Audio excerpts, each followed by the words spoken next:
종속 변수에 영향을 미칠 수 있는 원인 변수를 독립 변수라 한다. 자, 종속 변수는요, 응용을 하시면 독립 변수에 영향을 받아서 자기가 변화되는 결과 변수를 뭐라고 한다고요?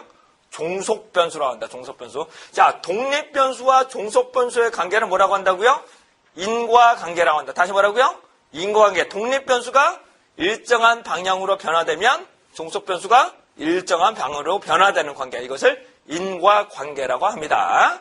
자, 변수에는 독립 변수, 종속 변수가 있는데 아까 말씀 올린 것처럼 독립 변수가 먼저 변해야 된다. 그래야 종속 변수가 추후에 변하게 되는 거죠.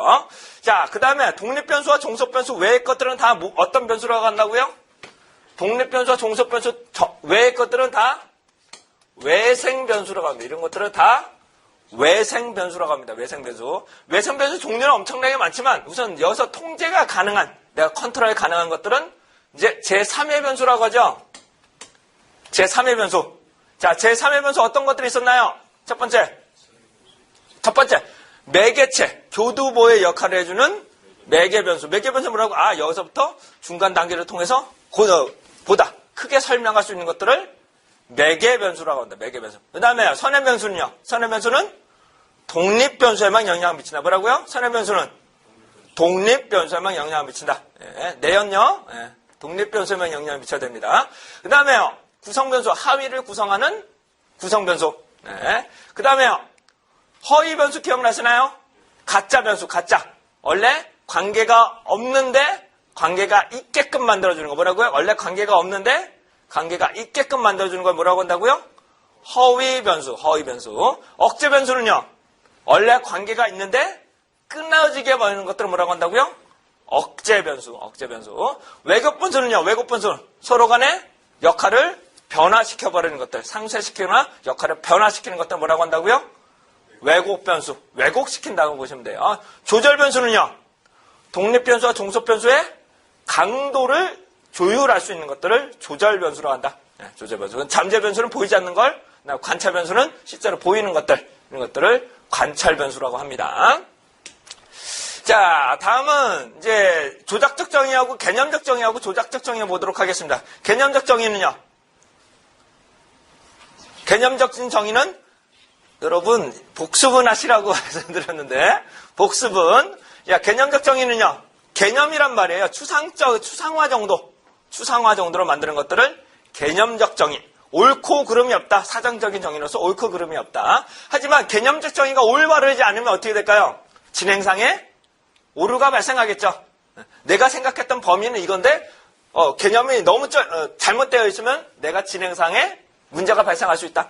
그다음에 그다음에 조작적 정의는요, 실제로 계량화로 측정이 가능해야 된다. 뭐라고요? 실제로 계량적으로 측정이 가능해야 된다. 이걸 뭐라고 한다고요? 조작적 정의. 조작적 정의. 실제로 개수를 세는 것들. 뭐라고? 실제로 개수를 세는 것들. 배려심이란 뭐다? 타인의 이타심을 위한 이런 것들이다. 이렇게 개념적 정의. 남들에게 대해서 동정심이나 이런 것들을 하는 횟수, 실제로 활동 횟수, 이런 것들을 뭐라고 한다고요? 조작적 정의. 조작적 정의. 실제로 개념적 정의와 조작적 정의가 반드시 일치하는 건 아닙니다. 다시요. 개념적 정의와 조작적 정의가 반드시 일치하는 건 아니에요. 즉, 진행이라는 것이 IQ 테스트 하나로만 측정이 될 수는 없기 때문에 다양한 측정도가 활용할 수 있다. 네. 그 다음에 개념적 정의를 통해서 정제되고 조작적 정의를 통해서 실제로 측정을 하게 된다. 다시요. 개념적 정의를 통해서 범위를 결정하죠. 범위를 결정하고 조작적 정의를 통해서 실제로 측정, 몇 개냐 확인하는 과정을 조작적 정의라고 말씀드릴 수 있겠습니다. 여기까지가 지난 시간 끝난 거예요. 네, 지난 시간에 했던 거 이제 다 살펴보셨습니다. 자, 다시 탐색 기술 설명 잠깐 보겠습니다. 탐색이란요? 탐색이란 검색이란 말이에요. 검색. 뭐라고요? 가설의 구체화.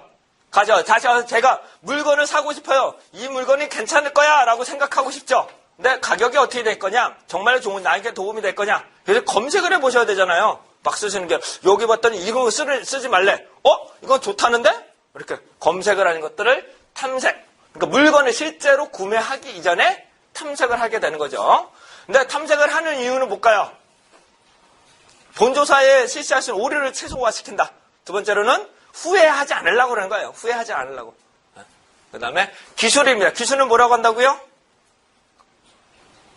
기술이란 현재 상황을 요약하고 묘사하는 것들을 기술이라고 하고요. 설명이라는 것은요. 네, 인과관계를 밝힌다. 인과관계란 원인이 일정한 방향으로 변화되면 결과가 일정한 방향으로 변화되는 관계. 이것을 인과관계라고 한다. 다시요. 독립변수, 종속변수의 관계를 말해요. 자, 독립변수는 뭐라고 한다고요? 다시요. 독립변수를. 그렇죠. 결과변수에 영향을 미칠 수 있는 원인변수다. 자, 결과변수는요. 종속변수는요. 그 독립변수에 영향을 받아서 변화되는 결과변수로 한다. 근데 이거의 강의, 이거 외의 것들은 뭐라고 한다고? 이거 외의 것들은 외생변수라고 하는데, 외생변수 중에 자기가 컨트롤이 가능한 것들을 제3의 변수라고 한다. 첫 번째 뭐가 있다고요? 천천히요. 매개체, 중매. 그다음에 두 번째 선행변수, 독립변수에만 영향을 미쳐야 돼. 그다음에 허위, 관계가 없는데 있게끔 만들어주는 허위. 그다음에 억제는 이거 반대. 원래 관계가 있는데 끊어지게 만들어주는 것들. 그다음에 왜곡변수는요. 역할을 바꾸거나 상쇄시키는 것. 조절변수는요. 강도를 조율하는 것들. 이런 것들을 조절변수라고 합니다. 계속 반복해서 하셔야 돼요. 아시겠죠? 네. 여기까지가 지난 시간에 하셨던 것들 보셨고요.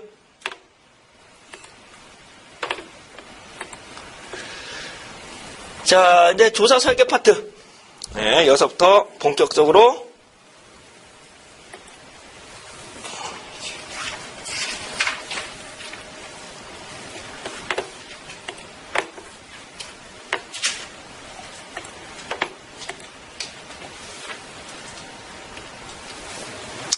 자, 이제 조사 설계 파트인데요. 왜 자꾸 이게 나와? 네. 이제 탐색 기술 설명. 여기서 하나씩 좀 살펴보실 건데요.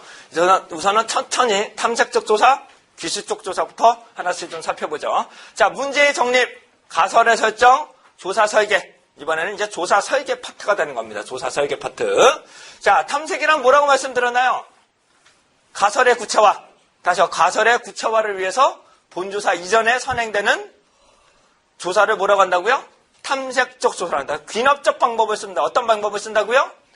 귀납적 방법을 쓰게 됩니다. 자, 귀납적 방법이란 가긴 가는데 왜 자꾸 안 돌아오세요? 귀납적 방법은요. 결과로부터 원인, 그래서 결론으로 도출하는 방법을 귀납적 방법이란다. 연역적 방법은요.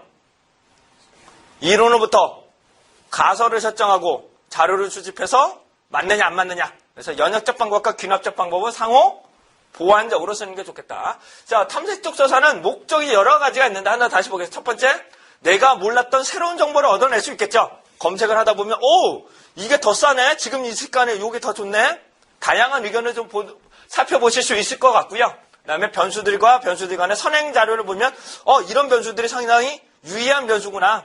의미가 있는 변수구나. 이런 것들을 판단하는 것들, 이런 것들을 이제 탐색적 조사의 목적이 됩니다. 그래서 연구 의뢰자와 조사자 간의 이해 증진, 즉 커뮤니케이션이 가능하다. 즉 갑에서는 이거 조사를 해달라고 하는데 실제로 탐색을 해보니까 이런 것들은 지금 현재 적합하지 않은 것 같습니다. 그래서 그래요? 그래서 서로 간에 계속 언제든지 긍정적인 변화가 할 수 있는 것들, 이해 증진을 만드는 것들을 이제 탐색적 조사, 그다음에 본조사 절차를 보다 구체화할 수 있다. 그다음에 새로운 정보를 얻어낼 수 있다. 이겁니다. 여기서 말하는 탐색조사는 왜 한다고요? 새로운 정보, 내가 몰랐던 다양한 정보, 그래서 후회를 최소화하기 위해서 내가 효율적으로 할 수 있는 방법이 뭐냐? 이런 것들을 탐색적 조사의 목적이라고 말씀드릴 수 있겠습니다. 자, 예비조사, 사전검사 이런 것들이 있는데요. 탐색적 조사라는 것을 쉽게 말씀드려서 기초조사라고 보시면 됩니다. 예비조사라고도 말씀드릴 수 있는데요. 자, 우선 예비조사와 사전검사의 용어상에 용어를 한번 살펴보도록 하겠습니다. 자, 사전검사를 프리테스트라고 합니다. 프리테스트라고 하는데 어디서는 사전조사라고도 하는데요. 의미상으로는 사전조사라는 것은 본조사 이전에 실행하는 것들을 사전조사라고 하죠. 네, 의미상으로는 근데 정확하게는 사전검사가 맞습니다. 의미상으로는 사전검사 의미가 맞아요. 하지만 문제를 보시다가 사전조사의 의미냐, 그다음에 사전 검사의 의미냐는 여러분들의 판단을 하시면서 답변을 써주시면 돼요. 그다음에 예시도 조금 더 보여드릴 겁니다.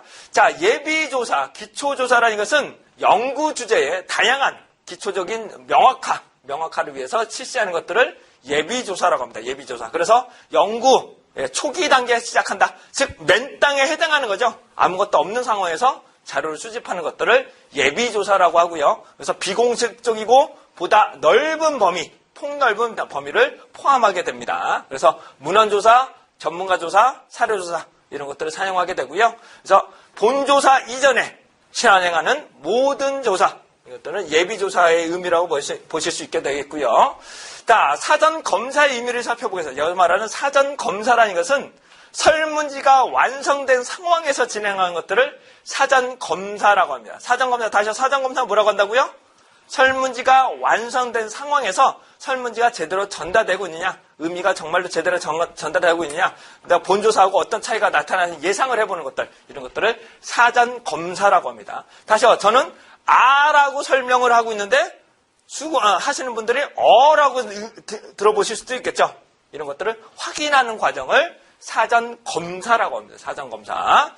자, 본조사에서 오해가 발생할 수 있는 것들, 어떤 예시가 있냐면, 저는 교육을 받고 싶어 하시는 요일을 선택해 주세요라고 제가 문항을 만들었습니다. 그래서 월화수목 금토일 이렇게만